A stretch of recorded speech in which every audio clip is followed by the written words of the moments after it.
Hey guys, welcome back to my YouTube channel APK Motor Vlog. So இந்த விளாகில் இன்றைக்கி எதை பற்றி பார்க்க போகிறோம்னா, இன்றைக்கி வந்து ஒரு பைக் வந்து ஸ்டார்ட் பண்ண போகிறோம். ரொம்ப லெஜெண்டரியான ஒரு பைக்கு, வெயிட் பண்ணி பாருங்கள். லாஸ்ட் டைம் TRK வந்து 3 வீக்ஸ் தான் கழிச்சு ஸ்டார்ட் பண்ணோம். பட் இந்த வண்டி வந்து பார்த்திங்கன்னா 3 months கழிச்சு ஸ்டார்ட் பண்ண போகிறோம்.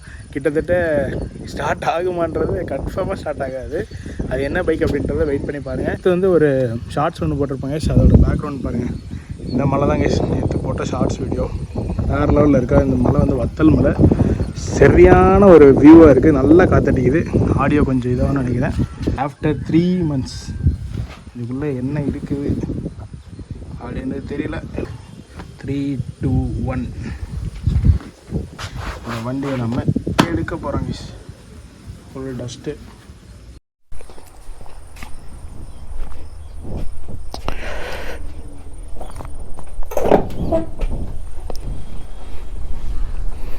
அவ்வளோதான் கேஸ். எவ்வளோ சிம்பிளாக வந்துட்டு என்ன காற்று இருக்கான்னு தான் தெரில. வண்டியில் காற்று இருக்கா? இருக்குது. இந்த வண்டியை பற்றி தெரியாதவங்க யாரும் இருக்க மாட்டாங்க. பஜாஜில் ஒன் ஆஃப் த மோஸ்ட் சூப்பரான வண்டி. ஸ்கூட்டர் வேரியண்ட்டில் அருமையான வண்டி கேஸ். ஸோ பேக்ரவுண்டு வெறியாக இருக்குது. இல்லைங்க ஒரு ஃபோட்டோ ஒன்று போடுவோமா? செம்மையாக இருக்குது பாருங்கள். கீ போட்டாச்சு. வண்டி வந்து கீழே தான் ஆனில் தான் இருக்குது. இது வந்து சோக் போடுவோம். சோக்கு போட்டாச்சு. சென்டர் ஸ்டாண்ட் எடுத்தாச்சு. So lights off. ஏதோ ஏரோப்ளைனோட ஜெட்டு வந்து ஸ்டார்ட் பண்ண மாதிரி turbulent on, wind on, tank on அப்படின்னு ஒவ்வொன்றா சொல்கிற மாதிரி ஒவ்வொன்றா சொல்லிட்டுருக்கேன். இந்த வண்டிக்கு அப்படி தான் இங்கே ஸ்டார்ட் பண்ணணும். Every thing will work in this vehicle. எல்லாமே ஒர்க் ஆகும். என்ன அப்படியே பலன்னு எல்லாம் பெயிண்டிங்லாம் பண்ணி எல்லாமே பக்காவாக பண்ணி நிப்பாட்டிட்டோம். அவ்வளோதான். 3 months ஆச்சு. ஸோ இது லாஸ்ட் டைம் வந்து நாங்கள் ஈரோட்லேருந்து ஷிஃப்ட் ஆகும்போது எல்லாம் ரெடி பண்ணி கொண்டு வந்து நிப்பாட்டி போற்றி வச்சது தான். அப்படியே இருக்குது ஜம்முன்னு வண்டி. இனிமேல் நான் தான் எடுத்து யூஸ் பண்ணணும். இங்கே லோக்கலில் போகிறதுக்கு ஸ்டார்டிங் வந்து இந்த வண்டி இப்படி சாய்க்கணும் கைஸ். சாய்ச்சா தான் பெட்ரோல் டேங்க்கில் இருக்கிற ஃபியூல் வந்து நேராக கார்பரேட்டருக்கு போகும். அதுக்கப்புறமேலு ஒரு உதை. என்னடா ஒரே அடியில் ஸ்டார்ட் ஆயிடுச்சு. சோக்கு வந்து ஆஃப் பண்ணியாச்சு கைஸ். ஆனால் நான் கூட எதிர்பார்க்கல ஒரே அடியில் ஸ்டார்ட் ஆகணும்னு. வண்டி அந்தளவுக்கு இன்ஜின் கண்டிஷன் பக்காவான இன்ஜின் கண்டிஷனில் இருக்குது. வேறு லெவல் கைஸ். 2 ஸ்ட்ரோக்கோட சவுண்ட் எப்படி கேட்குது பார்த்தீங்களா? எக்ஸாஸ்ட் நோட் எப்படி கைஸ்?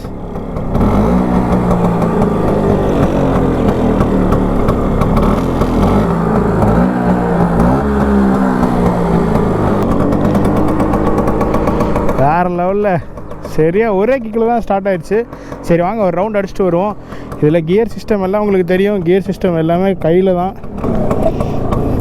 ஏன்னா ரொம்ப நாள் கழித்து இந்த வண்டி வந்து எடுக்கிறதுனால ஒரு ரவுண்ட் ஓட்டிகிட்டு வரோம். ஃபஸ்ட்டு கியர் வந்து பார்த்திங்கன்னா கிளச்சு பிடிச்சி மேலே போட்டால் ஃபஸ்ட்டு கியரு.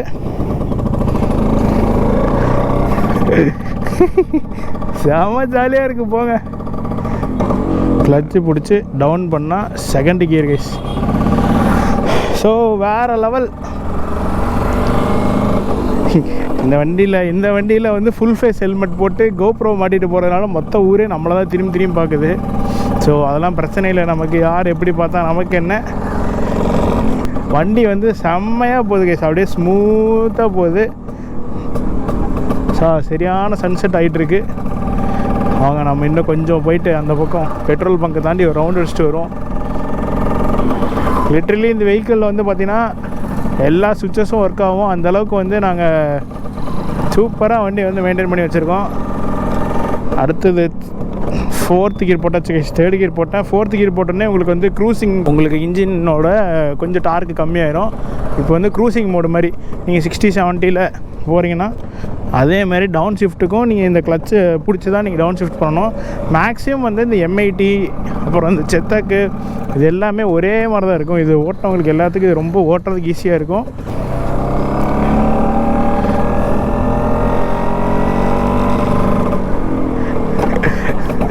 வேறு லெவலில் அந்த கியர் ஷிஃப்டிங்காக இருக்கட்டும், இல்லை நமக்கு வந்து அந்த சவுண்டாக இருக்கட்டும், 2 ஸ்ட்ரோக்கோட சவுண்டு அவ்வளோ சூப்பராக இருக்குது கைஸ். கிட்டத்தட்ட இந்த சீட்டோட கம்ஃபர்ட் எப்படி இருக்குன்னு தெரியுமா? நம்ம ஒயிட் ஹார்ஸில் உட்கார்ற கம்ஃபர்ட் வந்து அந்த அளவுக்கு நமக்கு வந்து ஈக்குவலாக வந்து இதில் கம்ஃபர்ட்டாக இருக்குது. ஸோ ஈவினிங் வந்து இந்த ரூட்டு தாங்க வத்தல் மலை போகிற ரூட்டு. இந்த ரூட்டு தான் அவ்வளோ சீனிக்காக இருக்கும் இந்த ரூட்டு. ஸோ நானே அதிகமாக இந்த ரூட்டில் வந்ததில்லை. ஸோ 1-2 டைம் அப்படி தான் வந்திருக்கேன். கூடிய சீக்கிரம் நம்ம ஒரு நாள் வந்து இந்த வத்தல் மலைக்கு வந்து போகலாம் கைஸ். நம்ம ஒயிட் ஹார்ஸில் போகலாம், அதுதான் வந்து சூப்பராக இருக்கும். ஸ்கூட்டர்ஸ்லாம் வந்து பார்த்திங்கன்னா நம்ம லோக்கலில் ஓட்டிக்கிறதுக்கு தான். ரொம்ப லாங்கும் போகலாம், பட் ஏன் நம்ம ஒயிட் ஹார்ஸை வச்சுக்கிட்டு நம்ம இந்த வண்டியை எடுத்துகிட்டு லாங் போகாட்டி என்ன. ஆனால் இந்த வண்டி வந்து மெயின்டெனன்ஸ் ரொம்ப ரொம்ப ஈஸி, ரொம்ப பிரச்சனைலாம் இல்லை. இன்கேஸ் இந்த வண்டி நீங்கள் லாங் எடுத்துகிட்டு போனாலையும் ஒரு 100 or 80 kilometers ஒன்ஸ் வந்து நீங்கள் சின்ன பிரேக் எடுத்துகிட்டு போனீங்கன்னா வண்டிக்கு கொஞ்சம் நல்லாயிருக்கும். நாம் வந்து அந்தளவுக்கு டயர்டாக மாட்டோம். ஏன்னா சீட் வந்து உங்களுக்கு வந்து அந்த சிங்கிள் சீட்டு தான், பெரிய சீட்டு. பாருங்கள், போகிறவங்க எல்லோரும் நம்ம வண்டியை தான் பார்த்துட்டு போகிறாங்க. அந்தளவுக்கு வண்டி வந்து செம்ம கம்ஃபர்ட்டாக இருக்குது. மெயின் வந்து அந்த 2 ஸ்ட்ரோக்கோட சவுண்டு வேறு லெவலில் இருக்குது கைஸ். ஸோ அதேமாதிரி பிரேக் வந்து பார்த்திங்கன்னா ஃப்ரண்ட்டில் இங்கே இருக்குது, கீழே வந்து பெடல் பிரேக்கு. கீழே தெரியுதா உங்களுக்கு? கோப்ரோவில் தெரியுதா? கீழே காலில் ப்ரெஸ் பண்ணுற மாதிரி இருக்குது பார்த்தீங்களா? அதுதான் இதுக்கூட பிரேக்கு, ரியர் பிரேக்கு. ஃப்ரண்ட் வந்து இங்கே கையில், இது வந்து கிளச்சு. இந்த வண்டி பார்த்திங்கன்னா ஓட்டுறது கொஞ்சம் வித்தியாசமாக இருக்கும், பட் பழகிட்டிங்கன்னா இருக்கிறதுலே ஈஸியான வண்டியை ஓட்டி பழகிறது இந்த வண்டி தான்.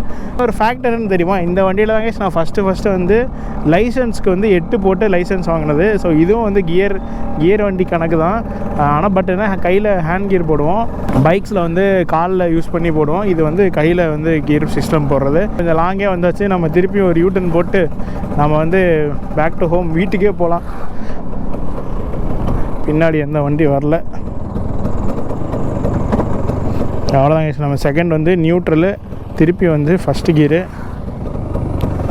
பின்னாடி அதுக்கு திரும்பியே செக் பண்ணிக்கலாம்.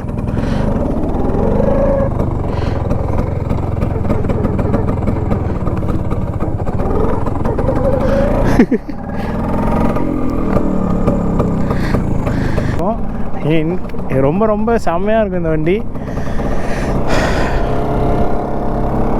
சோகேஸ் நம்ம அப்படியே இங்கே வந்து யூட்டன் போட்டுக்கலாம். மிரர் வந்து கோணையாக இருக்குது.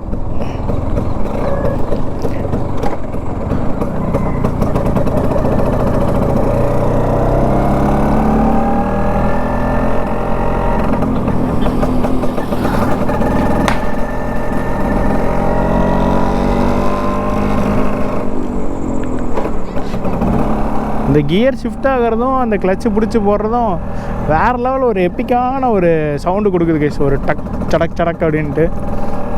ஸோ கேஸ் வீட்டில் இருந்து அவ்வளோதாங்க. செகண்ட் கியர் போட்டாச்சு. என்ன ஸ்பீடோ மீட்டர் தான் ஒர்க் ஆகலை, அது என்னன்னு தெரியல. மேபி வந்து கீழே ஜாம் ஆகிருக்குன்னு நினைக்கிறேன், ரொம்ப நாள் வண்டி எடுக்காதனால. ஸ்பீடோ மீட்டர் மூவ் ஆகுதா? லைட்டாக மூவ் ஆகுது கைஸ். ஆனால் நம்ம வந்து இப்போ ஒரு 30-40க்கு மேலே போயிட்டுருப்போம். எல்லாம் தீபாவளி சீசன் கைஸ், எல்லாம் பட்டாசு வெடிக்கிறாங்க. ஸோ இன்கேஸ் நம்ம வீடியோஸ் பார்க்குறவங்க யாரெல்லாம் தீபாவளிக்கு பட்டாசு வெடிக்க மாட்டீங்க அப்படின்றத கமெண்ட் பண்ணுங்கள். மேக்ஸிமம் வந்து நான் கடைசி ஒரு 2-3 தீபாவளிக்கு நான் கிராக்கர்ஸை வந்து வெடிக்கிறது இல்லை, விட்டுட்டேன். அதுக்கு செலவு பண்ணுற ஒரு 10,000 செலவு வந்து நம்ம ரைடுக்கு யூஸ் பண்ணிக்கலாம் அப்படின்ட்டு எல்லாம் லாஸ்ட் டைம் தான் நான் தீபாவளி வெடிக்கிறதே இல்லை. நான் கண்டிப்பாக தீபாவளிக்கு வந்து கிராக்கர்ஸ் வாங்கவே மாட்டேன். அதேமாதிரி நியூ ட்ரெஸ்ஸஸ் வந்து தீபாவளிக்குன்ட்டு நான் எடுக்கவே மாட்டேன். எப்போவுமே பர்த்டேவாக இருக்கட்டும், தீபாவளியாக இருக்கட்டும், ஸ்பெசிஃபிக்காக நான் ட்ரெஸ்ஸஸ் வந்து எடுக்கவே மாட்டேன். எனக்கு எப்போ ட்ரெஸ் எடுக்கணும்னு தோணுதோ போய் எடுத்துகிட்டு வந்துடுவேன். ஸோ அந்த மாதிரி ஒரு கேரக்டர் நான். நமக்கு வந்து எல்லா நாளும் தீபாவளி தான், எல்லா நாளும் பர்த்டே தான். அந்த மாதிரி நம்ம ஜாலியாக இருப்போம். கிட்டத்தட்ட 3 months வந்து ஸ்டாண்ட் ஸ்டில்லாக நின்றுட்டு இருந்தது. ஸோ பட் ஒரே கிக் ஸ்டார்ட்டில் வந்து ஸ்டார்ட் ஆயிடுச்சு. அது வேறு எதுவும் இல்லை, 2 ஸ்ட்ரோக்கோட ஒரு மகிமை தான். அதுவும் இல்லாமல் வண்டி வந்து நம்ம கண்டிஷனாக மெயின்டைன் பண்ணி பக்காவாக மெயின்டைன் பண்ணுறதுனால தான் அந்த ஒரே கிக்கில் வந்து 2 ஸ்ட்ரோக் வந்து ஸ்டார்ட் ஆகிறது. மேக்ஸிமம் வந்து பார்த்திங்கன்னா ரொம்ப நாள் நிப்பாட்டிட்டிங்கன்னா 2 ஸ்ட்ரோக் வந்து ஸ்டார்ட் ஆகிறது கொஞ்சம் இதாக இருக்கும். பட் நீங்கள் நல்லா சர்வீஸ் பண்ணி வண்டியை பக்காவாக வெல் மெயின்டைன் பண்ணியிருந்தீங்கன்னா உங்களுக்கு வந்து 4 ஸ்ட்ரோக்கை கம்பேர் பண்ணல 2 ஸ்ட்ரோக் தான் டக்குன்னு உங்களுக்கு வந்து ஸ்டார்ட் ஆகும். ஏன்னா அதில் வேறு ஒன்றுமே இல்லை, ஒரே ஒரு போர்ட்டு தான் இருக்கும். வண்டி ஒரு கிக் அடிச்சிங்கன்னா கம்ப்ரஸ் ஆகி அப்படியே டமால்னு வந்து ஸ்டார்ட் ஆகிரும்.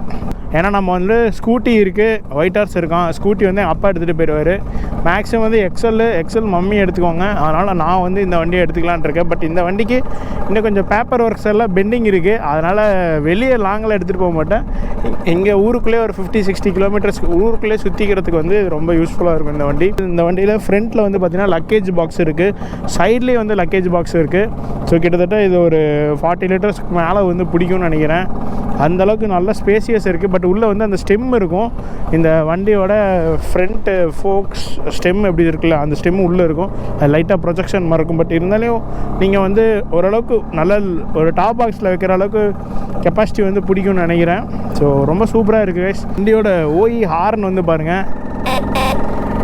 இந்த ஸ்கூட்டரோட ஒரிஜினல் ஹார்னு இன்னுமே இதில் இருக்குது. நான் எக்ஸ்சேஞ்ச் பண்ணல, மாற்றவே இல்லை. இது ஒரிஜினல் ஹார்ன். சவுண்ட் எப்படி இருக்குது பார்த்தீங்களா? லிட்ரலி கேஸ் இந்த வண்டி வந்து நம்ம வெரைட்டி ஓட்டக்கூடாது. அப்படியே ஒரு லெவலாக மெயின்டைன் பண்ணிங்கன்னா அதோட எக்ஸாஸ்ட் நோட்டு நமக்கு வந்து அவ்வளோ ஸ்வீட்டாக இருக்கும். ஒரு லாங் எடுத்துகிட்டு போனாலே வந்து ரொம்ப இரிட்டேட்டெலாம் இருக்காது. ஏன்னா 2 ஸ்ட்ரோக் எப்போவுமே வைல் கம்பேரிங் 4 ஸ்ட்ரோக் வந்து நீங்கள் 2 ஸ்ட்ரோக் ரொம்ப கொஞ்சம் சவுண்டாக இருக்கும்.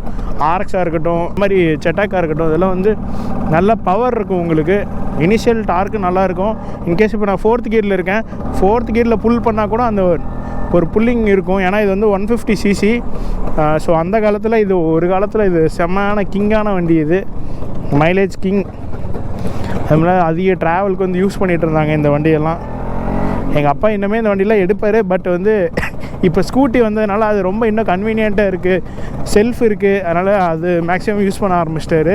இந்த வண்டி வந்து கிக் ஸ்டார்ட்றதுனால அவர் அதிகமாக எடுக்கிறது இல்லை. இப்போது அந்த ஸ்டார்டிங் ப்ராப்ளமே கிடையாது. அந்தளவுக்கு வண்டி பக்காவாக மெயின்டைன் பண்ணியிருக்கோம்.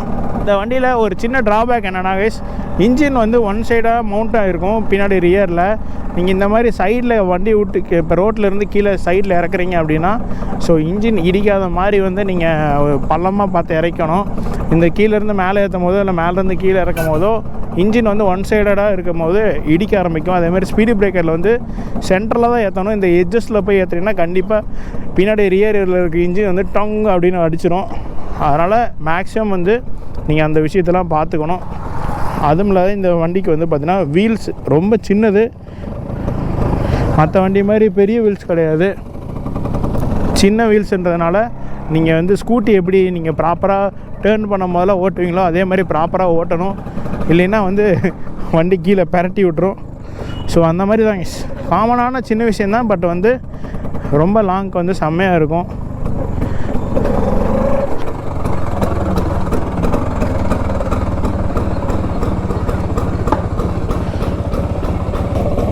வண்டி அப்படியே கொஞ்ச நேரம் ஐடியில் ஓட விட்டு ஆஃப் பண்ணிட வேண்டியதான்.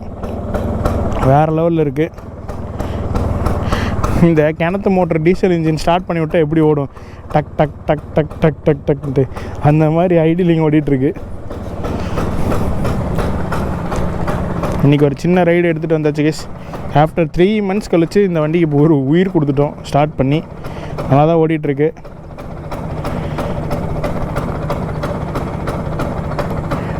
என்ன எங்கள் உயிர் எடுக்கிறார். நீங்கள் தான் ஸ்கூட்டி தான் ஓட்டுவீங்களே, இப்போ திடீர்னு வண்டி ஓட்டினீங்க. சின்ன வண்டியாக இருக்குது எனக்கு. நல்லா இருக்குல்ல வண்டி போகிறதுக்கு, நல்லா இருக்குல்ல, நல்லா இருக்கு.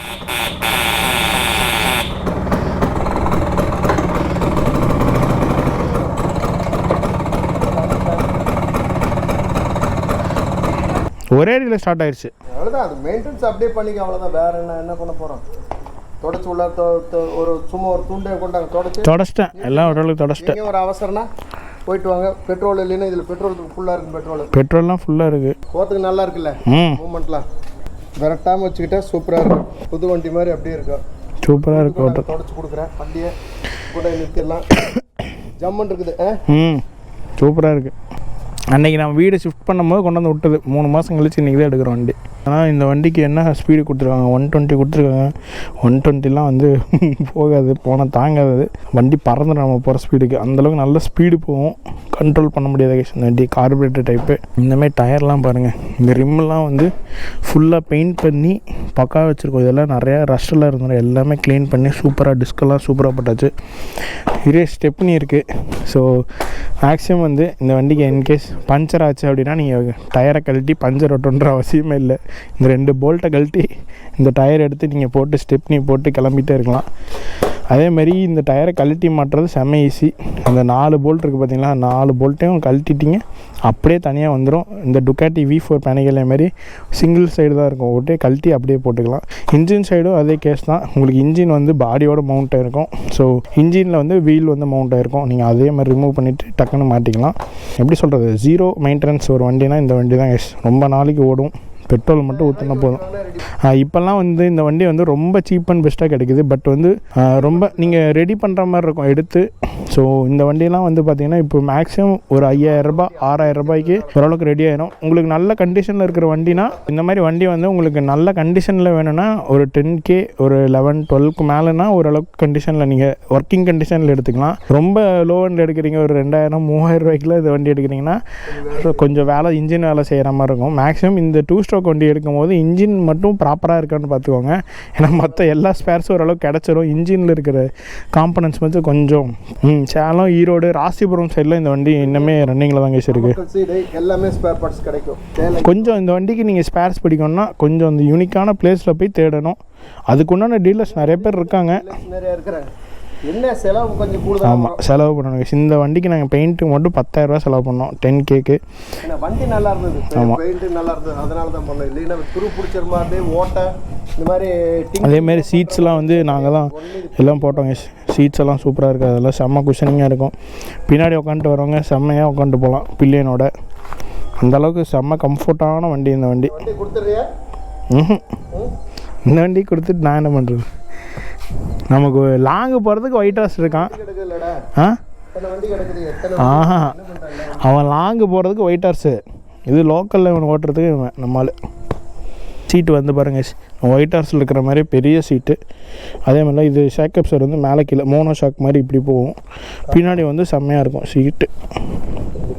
ஸோ ஓகே கேஸ், அவ்வளோதான். இந்த வீடியோ இதோட எண்ட் பண்ணிக்கலாம். ஸோ ஈவினிங் சன்செட் ஆகிட்டுருக்கு. அப்படியே நான் கொஞ்சம் நேரத்தில் வாக்கிங் கிளம்பணும். எனிவே திருப்பி வந்து நம்ம நாளைக்கு ஒரு வேறு வீடியோவில் இன்ட்ரெஸ்டிங்கான டாப்பிக்கில் சந்திக்கலாம். Until then bye from EPM vlogs. மறக்காமல் நம்ம சேனலை சப்ஸ்கிரைப் பண்ணி சப்போர்ட் பண்ணுங்கள். தீபாவளிக்கு முன்னத்து நாள் வந்து நம்ம ஏற்காடு வந்து பிளான் பண்ணியிருக்கோம். ஸோ நானும் என் ஃப்ரெண்டு பாலாவுன்ட்டு போகிற மாதிரி நம்ம ஒயிட் ஹார்ஸில் போகிறோமா இல்லை இந்த வண்டியில் போகிறோமா இல்லை எந்த வண்டியில் போகிறோம்னு தெரியல, இன்னும் கன்ஃபார்ம் பண்ணல. ஸோ பாலா சென்னையிலேருந்து வந்ததுக்கப்புறமேல தான் கன்ஃபார்ம் பண்ணிட்டு நம்ம ஏற்காடு ட்ரிப் வந்து நம்ம எக்ஸிக்யூட் பண்ணணும். எனிவே கைஸ், அடுத்தது ஏற்காடு ட்ரிப் தான். ஏற்காடு ட்ரிப்பில் வந்து கண்டினியூ பண்ணலாம்.